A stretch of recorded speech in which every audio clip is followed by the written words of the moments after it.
बात महाराष्ट्र की करेंगे। महाराष्ट्र के विरार ईस्ट में 4 मंजिला बिल्डिंग गिर गई।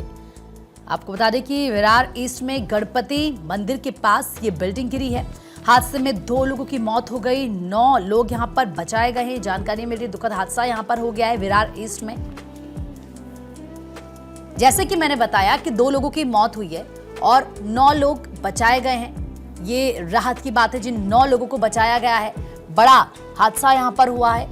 दरअसल जो विरार ईस्ट में गणपति मंदिर के पास बिल्डिंग गिरी है, ये जानकारी मिल रही है, वो 4 मंजिला बिल्डिंग जो धराशायी यहां पर हो गई और इस हादसे में 2 लोगों की मौत हुई है और 9 लोग बचाए गए हैं। स्थानीय लोगों के मुताबिक इमारत पुरानी थी और बारिश के चलते उसकी दीवारों में दरारें आ गई थी। हादसे के वक्त ज्यादातर लोग घरों में ही मौजूद थे और सत्यप्रकाश हमारे सहयोगी इस खबर पर अधिक अपडेट के साथ जुड़ गए। सत्यप्रकाश, 2 लोगों की मौत की खबर है, इस पूरे हादसे को लेकर क्या जानकारी है?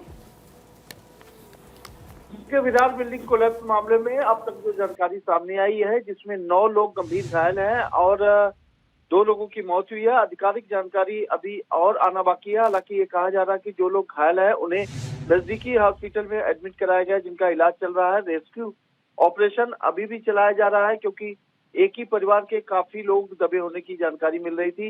हालांकि बिल्डिंग जर्जर थी, काफी लोग खाली करके चले गए थे और लोगों के पास आंकड़े भी नहीं थे कि कितने परिवार रह रहे थे।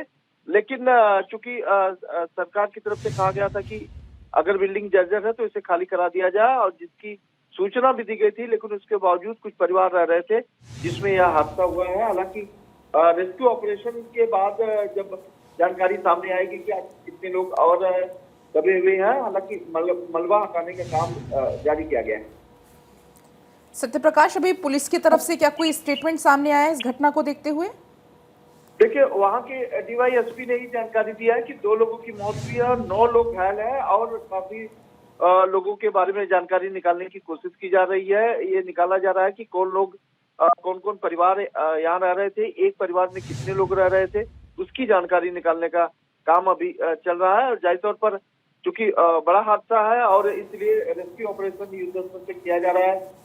फायर ब्रिगेड की टीम है और लोकल बॉडीज प्रशासन के लोग वहाँ मौजूद है और मुंबई पुलिस की वहाँ तैनाती की गई है। पालघर विरार पुलिस वहाँ मौजूद है। डीवाईएसपी की निगरानी में रेस्क्यू ऑपरेशन चलाया जा रहा है। जो 9 लोग घायल हुए हैं सत्यप्रकाश, उनमें क्या महिलाएं और बच्चे भी शामिल हैं? बिल्कुल, महिला बच्चे शामिल है क्योंकि जानकारी यह मिल रही थी कि देर रात का यह मामला है। परिवार के सभी लोग एक ही कमरे में सो रहे थे, तभी यह हादसा हुआ है। हालांकि बिल्डिंग का एक हिस्सा गिरा है, जो 4 मंजिला बिल्डिंग गिरी है, उसमें से जो है काफी नुकसान हुआ है। अब ऐसे में किस तरह की चोटें हैं, कितनी गंभीर चोट लगी है, इस पर जो डॉक्टर की जानकारी आएगी तब सामने पता लग पाएगा। लेकिन काफी लोग इंजर्ड है, इस तरह की जानकारी जरूर आ रही है। सत्यप्रकाश, वहां की सिचुएशन देखकर क्या अंदाजा है, कब तक ये रेस्क्यू पूरा कर लिया जाएगा, कब तक मलबे को वहां से हटा लिया जाएगा? देखिए, बताया जा रहा है दोपहर तक रेस्क्यू ऑपरेशन चलाया जाएगा क्योंकि मलबे का हिस्सा जो है कंजेस्टेड एरिया में गिरा हुआ है और उसे हटाने का काम धीरे धीरे चल रहा है और हटाने के बाद यह स्पष्ट हो पाएगा कि किस तरह की स्थिति है। फिलहाल प्रशासन पूरी तरह से मुस्तैद किया गया है कि किसी तरह की कोई जानकारी हो तो तुरंत स्थानिक लोकल जो अधिकारी हैं उन्हें दिया जाए। जो स्थानीय लोग हैं सत्यप्रकाश, वो ये भी कह रहे कि जो इमारत है काफ़ी ज़्यादा पुरानी थी बारिश के चलते, और हम देख भी रहे कि किस तरह से महाराष्ट्र के कई ऐसे इलाके जहां पर काफ़ी ज़्यादा भारी बारिश हो रही है और ऐसे में ये जाहिर तौर पर लोगों के लिए काफ़ी ज़्यादा वहां पर परेशानियां भी होंगी।